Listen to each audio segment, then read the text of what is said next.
നമസ്കാരം. നടിയെ ആക്രമിച്ച കേസിൽ അതിജീവിത തന്റെ ഔദ്യോഗിക സോഷ്യൽ മീഡിയ അക്കൗണ്ടിലൂടെ ശക്തമായ പ്രതികരണവുമായി രംഗത്ത്. കേസിൽ ശിക്ഷിക്കപ്പെട്ട് ജയിലിലേക്ക് പോകുന്നതിന് മുൻപായി രണ്ടാം പ്രതി മാർച്ചിൽ പുറത്തുവിട്ട ഒരു വീഡിയോയ്ക്ക് മറുപടിയായാണ് അതിജീവിതയുടെ കുറിപ്പ്.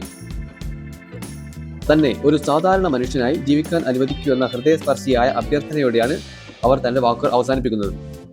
തനിക്ക് നേരെ നടന്ന ആക്രമണത്തെക്കുറിച്ച് പരാതിപ്പെട്ടതിന്റെ പേരിൽ താൻ തന്നെ കുറ്റക്കാരിയാകുന്ന സാമൂഹ്യ സാഹചര്യത്തെ അതിജീവിത തന്റെ കുറിപ്പിലൂടെ ചോദ്യം ചെയ്യുന്നു.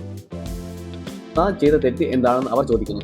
എനിക്കെതിരെ ഒരു ആക്രമണം നടന്നപ്പോൾ അത് അപ്പോൾ തന്നെ പോലീസിൽ പരാതിപ്പെട്ടതാണോ? നിയമ നടപടി വേണമെന്ന് ആവശ്യപ്പെട്ട് മുന്നോട്ട് പോയതാണോ? ഇതിന് ബദലായി താൻ എന്ത് ചെയ്യണമായിരുന്നു എന്നും അവർ ചോദിക്കുന്നു. എല്ലാം വിധി എന്ന് കരുതി നിശബ്ദയായി ഇരിക്കണമായിരുന്നോ?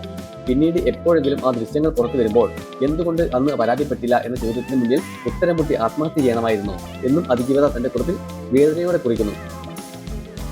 കേസിൽ 20 വർഷത്തെ തടവിന് ശിക്ഷിക്കപ്പെട്ട രണ്ടാം പ്രതിയായ മാർട്ടിന്റെ ആരോപണങ്ങൾക്ക് അതിജീവിത മൂർച്ചയേറിയ ഭാഷയിലാണ് മറുപടി നൽകുന്നത്.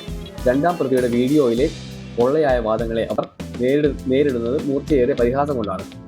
പ്രതിയുടെ ആരോപണങ്ങളിലെ അസംബന്ധത്തെയും പ്രചരിക്കുന്ന വൈകൃതങ്ങളെയും തുറന്നു കാണിക്കുന്ന ശക്തമായ മറുപടിയാണിത്. ഇത്തരം വൈകൃതങ്ങൾ പറയുന്നവർക്കും പ്രചരിപ്പിക്കുന്നവർക്കും അവരുടെ കുടുംബാംഗങ്ങൾക്കും ഇത്തരം ഒരു ദുരവസ്ഥ ഉണ്ടാകാതിരിക്കട്ടെ എന്നും അവർ കൂട്ടിച്ചേർക്കുന്നു. പ്രതിയുടെ വാക്കുകളെ ഈ വൈകൃതമാണ് അതിജീവിതയെ ഇത്തരമൊരു പ്രതികരണത്തിൽ പ്രേരിപ്പിച്ചത്. അതിജീവിതയുടെ ഈ പ്രതികരണത്തിന് പെട്ടെന്നുണ്ടായ കാരണം രണ്ടാം പ്രതി മാർട്ടിന്റെ ആരോപണമാണ്. നടൻ ദിലീപിനെ കൊടുക്കുന്നതിനായി അതിജീവിത തന്നെ അറിഞ്ഞുകൊണ്ട് ഒരു കളി കളിക്കുകയായിരുന്നു എന്നായിരുന്നു മാർട്ടിൻ വീഡിയോയിലൂടെ ആരോപിച്ചത്. ഈ ഗുരുതരമായ ആരോപണത്തെ പൂർണ്ണമായി തള്ളിക്കളഞ്ഞുകൊണ്ടാണ് അതിജീവിത തന്റെ സോഷ്യൽ മീഡിയയിലൂടെ രംഗത്തെത്തിയത്. സമൂഹം തനിക്ക് ചാർജ് നൽകിയ വിശേഷങ്ങളെ അവർ തള്ളിക്കളയുന്നു.